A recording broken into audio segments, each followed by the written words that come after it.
Olá pessoal, continuando nossas leituras, vou continuar a leitura do livro Esoterismo, Luc Benoist. Segunda parte, Formas Históricas, capítulo 1, o Oriente. No começo do século XX, era ainda possível, do ponto de vista tradicional, distinguir três grandes grupos de civilizações. As antigas, que tinham desaparecido desde muito sem deixarem ter intérpretes qualificados, as ocidentais, que só conservavam vestígios da grande civilização medieval comum, e, enfim, as orientais, cuja estrutura, por mais caduca que se encontrasse, ainda estava sustentada por tradição viva.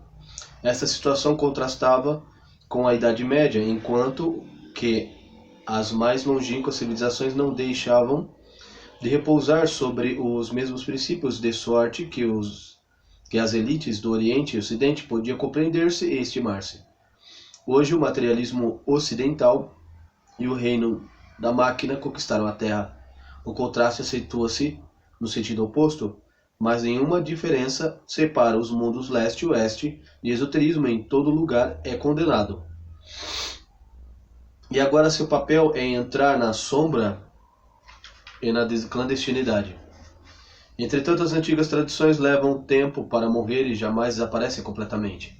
O atual Oriente possui ainda diversos mestres espirituais para que o quadro que se possa levantar não só diga a respeito da história, cujo interesse seria, aliás, suficiente, mas também seja de uma certa utilidade, tendo, portanto, uma primeira parte exposto à identidade profunda da doutrina sobre seus diversos vocabulários, experimentamos nessa segunda parte desembaraçar o contraste dos métodos variados instituídos para sua realização. Entretanto, não desconhecendo a existência de tradição menores na América, na África ou na Sibéria, nos limitaremos ao aspecto esotérico das grandes religiões do mundo: o hinduísmo, o budismo tibetano, japonês, o taoísmo chinês, o judaísmo, o islão, o cristianismo ortodoxo e romano. Não sendo esoterismo mais do que um termo relativo que se refere ao aspecto interior e significação profunda do esoterismo social, do qual é inseparável, será preciso esboçar as linhas principais de cada religião, exceto o cristianismo, antes de mostrar como o esoterismo a explica. Nela se integra ou dela se destaca. A tradição hindu. 1. A doutrina hindu funda-se sobre os Vedas, cuja escritura sagrada antiguíssimas, redigidas em verso sânscrito pelos sábios legendários, os rishis, que as tinham ouvido.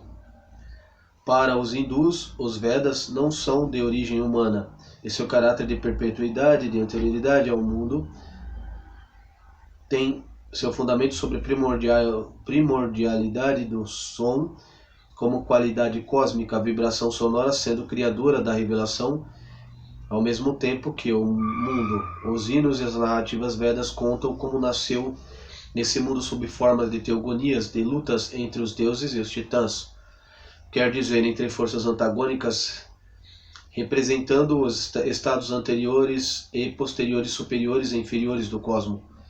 É um modo de explicar o aparecimento da dualidade no seio do infinito depois da multiplicidade natural. Ela se manifesta sob o aspecto de um equilíbrio sempre provisório entre os fenômenos antagônicos, que são metamorfoses da identidade por assimilação ou transformação. O infinito é retalhado, absorvido, tornando-se alimento. Esta absorção mútua apresenta-se de acordo com os planos sob forma de dilatação ou contração, de nascimento ou morte. Deus cria o homem e o destrói. O homem absorve seu Deus e o manifesta. O sacrifício do homem é a ação. O fato de consumar e de consumir é a única permanência formal. Como não há sacrifício sem o oficiante, sem vítimas, cada um é alternativamente sacrificador e holocausto. Agni e Soma, fogo e oferenda. Os adoradores de Vishnu prendem-se ao aspecto conservador do sacrifício, os de Shiva sob o aspecto transformador. Mas, por bem ou por mal, todos nós participamos a um sacrifício contínuo que é a vida, que é o da vida. E essa ideia de sacrifício central na doutrina dos Vedas, consequentemente do hinduísmo. Essa transformação incessante que burla as coisas faz desta uma ilusão que os hindus apelidavam de Maya e que define a fantasmagoria da natureza, cuja energia oculta é representada pelo aspecto feminino de cada deus, sua Shakti. Maya muda-se no símbolo de uma realidade escondida. Ela não é um erro, porém aparência, verdade parcial e provisória. Somos todos logrados por Maya, que corresponde às metamorfoses inesgotável da natureza. Nos Vedas tudo está ligado ao princípio supremo. Este princípio divino pode ser considerado sob aspecto pessoal ou impessoal. Impessoal torna-se Brahma, pessoal Ishvara. Brahma está além de todas as concepções, porém manifesta-se nas suas energias a Shakti e seus paredros. Os inúmeros deuses do politeísmo hindu na Índia dizem que são 333 milhões, número eminentemente simbólico. O ideal hindu seria que cada indivíduo tivesse o seu deus. Aliás, assim em toda parte, pois a concepção de que cada um alimenta é irredutível em relação a qualquer outra. São múltiplos, portanto, desde os ídolos, os mais naturalistas, até os mais simples grafismos, sem nenhuma configuração, até yantras geométrico. A divindade apresenta-se tanto num animal, como numa flor, numa fruta, nas orações, nos mantras nos quais são invocados o aspecto divino determinado. É a própria multiplicidade dessas aproximações que facilita o politeísmo e dá uma ideia mais exata e impotente do mistério. Este aparente politeísmo não impede o fiel mais absorvido de elevar-se à multiplicidade e unidade, ou melhor, à não dualidade, que significa não único, porém ou idêntico. Porque o esoterismo aparece na Índia em plena luz, no sentido de que existe uma continuidade inseparável, sempre o exterior e o interior, o aparente e o oculto, a superstição mais vulgar, a mais alta metafísica. A despeito do hinduísmo não comportar uma igreja oficial, nem uma autoridade eclesiástica, é que não é, talvez, uma grande vantagem numa época tão turva como a nossa. A tradição tem ainda tanta força que ela conseguiu até agora afastar as mais graves heresias, entre aspas, especialmente as que provinham de hindus modernistas. Pois, se o hindu se mostra tolerante aos nossos olhos, é porque sua preocupação de rigor é de ordem que ele não tem necessidade de ser protegido e que não toca o mesmo ponto sensível. Se ele não concebe nem proselitismo, nem conversão, é porque a seus olhos cada um de nós deve aceitar sua lei de origem, o seu Dharma, que para ele seria inconcebível ou até impiedade querer afastá-la. Esta conversão, aliás, seria inútil, já que todos os aspectos divinos são legítimos e não existem falsos deuses, entre aspas. Para aproximar da invisível presença e escapar da ilusão de Maya, o hindu estima que nada excede a gnose e o conhecimento da doutrina. A ação não sendo oposta à ignorância, somente o conhecimento pode dissipá-la à mercê do estudo dos Vedas. Esses Vedas dividem-se em 4 corpos de textos, cujo principal é o Rig Veda, composto de 1 milhar de hinos rituais, seguindo a de prosas, meditações chamadas Brahmanas e notas fragmentárias do ensinamento esotérico são os Upanishads. E as 108 principais Upanishads exprimem a quinta essência dos Vedas e da sabedoria hindu. Ulteriormente procede dos Vedas, foram instruídos 6 corpos de doutrina conhecidos. Ulteriormente procedente dos Vedas foram extraídos 6 corpos de doutrina conhecidos como Darshanas. O ponto de vista, pois, deles interessam particularmente ao esoterismo ou Vedanta, o fim do Veda, e o Yoga. O Vedanta é baseado sobre as Upanishads. Mostra-se de uma concisão que recebeu os comentários dos mais sábios da Índia, 2 dos quais são célebres, os de Shankaracharya, de tendência Shivaíta, e os Ramanujas, Ramanuja, de tendência Vishnuita.